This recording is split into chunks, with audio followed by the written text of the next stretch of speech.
Qui est Jean-Marie Michel Mokoko? Jean-Marie Michel Mokoko est un Saint-Cyrien de 69 ans qui a eu à occuper de hautes fonctions. Officier général, il a été chef d'état-major général des forces armées congolaises. Dans ce cadre, il a contribué à la réussite de la bonne tenue de la conférence nationale souveraine de 1991, laquelle a mis fin au monopartisme et fait rentrer le Congo dans le multipartisme. Conseiller spécial chargé des questions de sécurité et de paix du chef de l'État congolais de 2005 à 2016. Chef de mission internationale de la paix en Afrique de l'Ouest et en Afrique centrale. Dans ce cadre, il a été de septembre 2014 à février 2016 représentant spécial et chef de la mission africaine pour la Centrafrique et en Afrique centrale.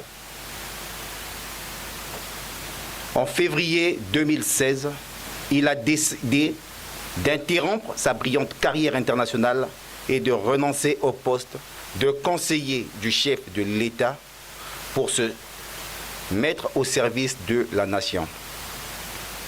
Son apparition sur la scène politique a surpris plus d'un Congolais. Il a été également le point de départ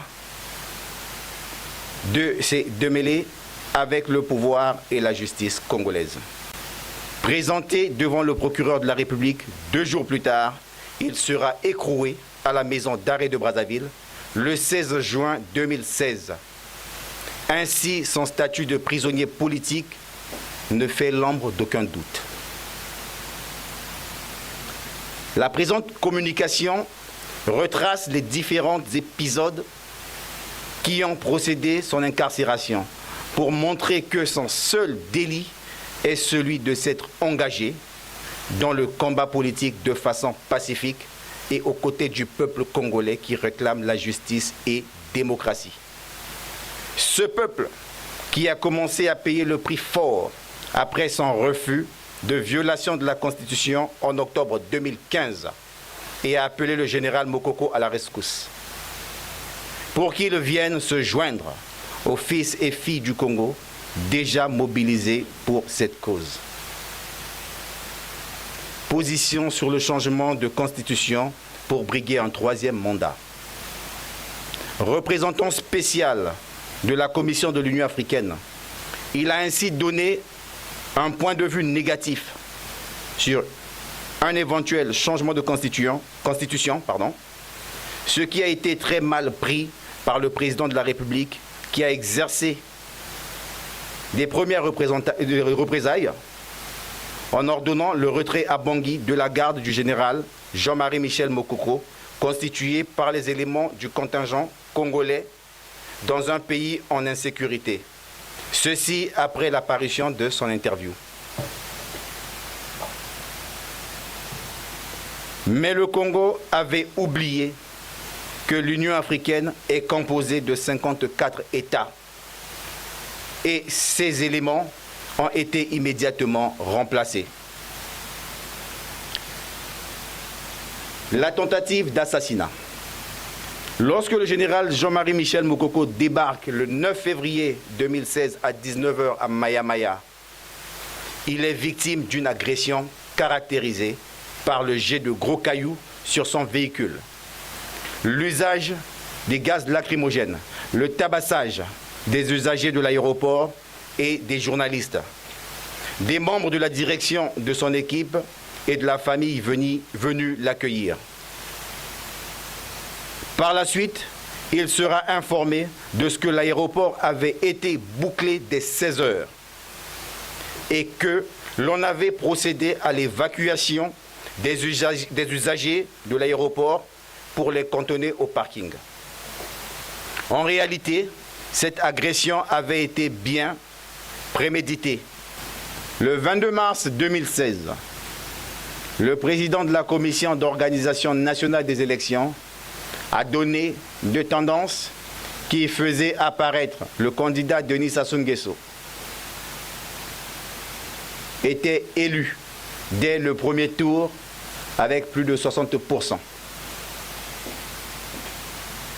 Le 23 mars, le général Jean-Marie Michel Moukoko a réagi au cours d'une conférence de presse pour contester les dits résultats. Il a contredit en donnant en termes de tendance des données qui faisaient apparaître que M. Denis Sassou Nguesso ne pouvait pas être élu dès le premier tour.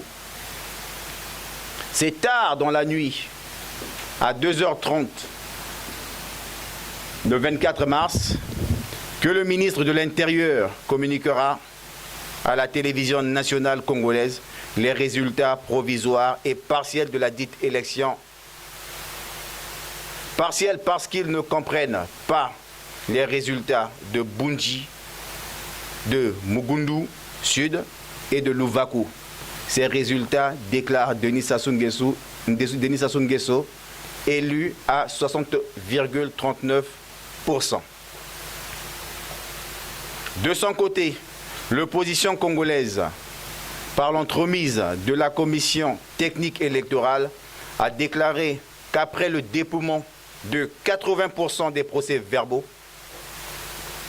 les candidats Jean-Marie Michel Moukoko et Guy Brice Parfait Kolela devraient s'affronter pour un second tour, ce qui signifiait que le candidat Denis Sassou Nguesso était éliminé dès le premier tour.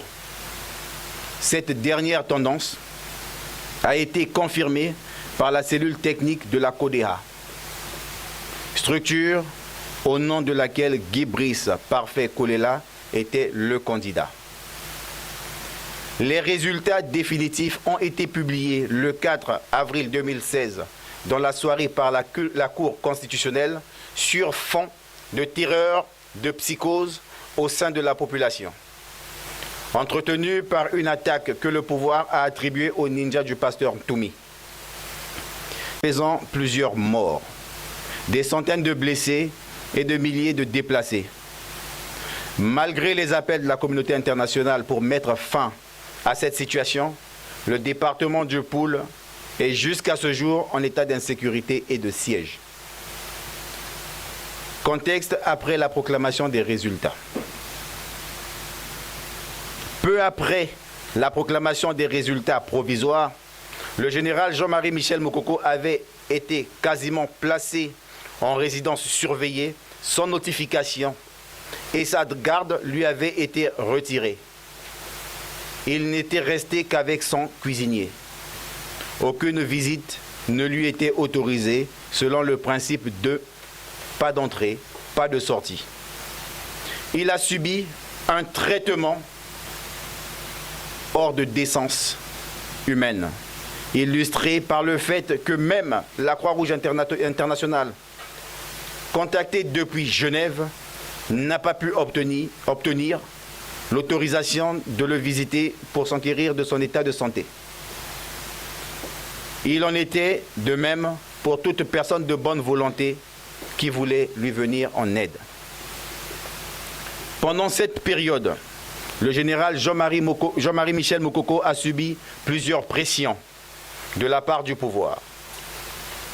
Les seuls visiteurs qu'il a reçus lui ont été envoyés par les dirigeants pour lui demander la reconnaissance de la victoire du candidat Denis Sassou Nguesso. Il s'est agi des membres de sa famille.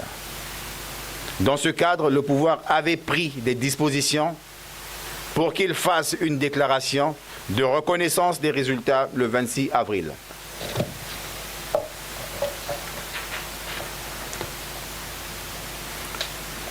D'un ami du président de la République sulfureux.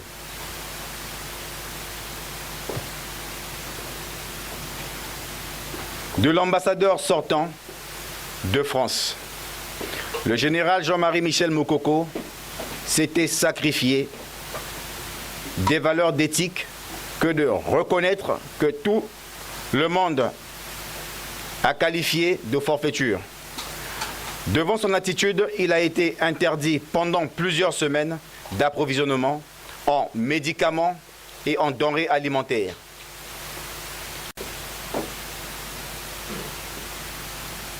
Interdit Appellation et inculpation. Le général Jean-Marie Michel Moukoko a été convoqué pour la dernière fois à la direction de la surveillance du territoire le 14 juin 2016. Il y séjourna jusqu'au 16 juin, date à laquelle il sera présenté devant le procureur de la République qui l'inculpera pour 2 ans, pour 2 chefs d'accusation, à savoir atteinte à la sûreté nationale et détention illégale d'armes de guerre. Il est bon de signaler que pendant son déferment au bureau du procureur de la République, il sera menotté. S'agissant du premier chef d'accusation, l'intéressé a toujours déclaré que ce qui est présenté à travers les médias est un montage qui ne résisterait à aucun logiciel de conformité. Sous d'autres cieux, cette pièce à conviction devrait faire l'objet d'un traitement sérieux. Quant au deuxième chef d'accusation, l'on peut aisément révéler que devant les faiblesses du premier chef d'accusation, on a choisi de faire apparaître, pour soutenir l'inculpation d'atteinte à la sûreté d'État, une occasion de détention illégale d'armes de guerre dont les accusateurs devraient avoir beaucoup de mal à justifier l'endroit où elles ont été stockées ou trouvées. Ceci en raison de nombreuses perquisitions à son domicile. Troisième chef d'accusation. Le 16 août 2016, soit 2 mois après la première inculpation, le doyen des juges a signifié au général Jean-Marie Michel Moukoko un troisième chef d'accusation relatif à l'incitation au trouble à l'ordre public. Le texte de référence choisi est relatif aux partis et regroupements politiques. Il s'agit de l'article 38 de la loi numéro 21/2006 du 21 août 2006 sur les partis politiques qui dispose que, sans préjudice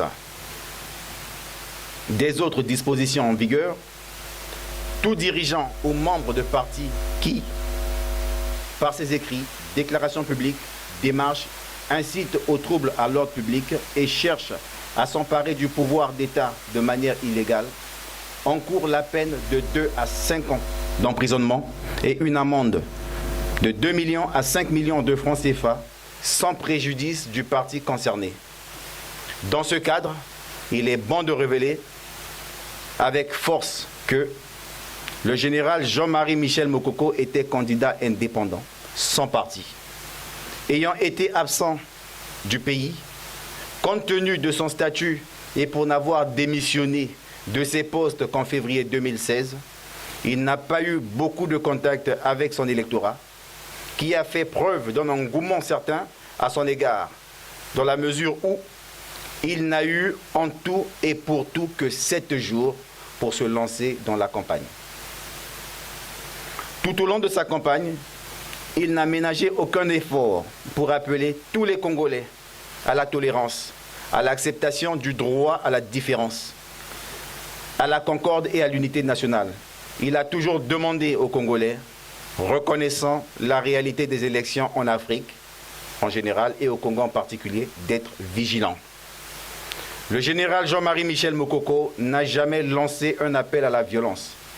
La preuve, il est que pendant toute la période de sa mise en résidence surveillée, il n'y a eu aucun soulèvement de ses partisans qui croyaient à un aboutissement pacifique de la situation.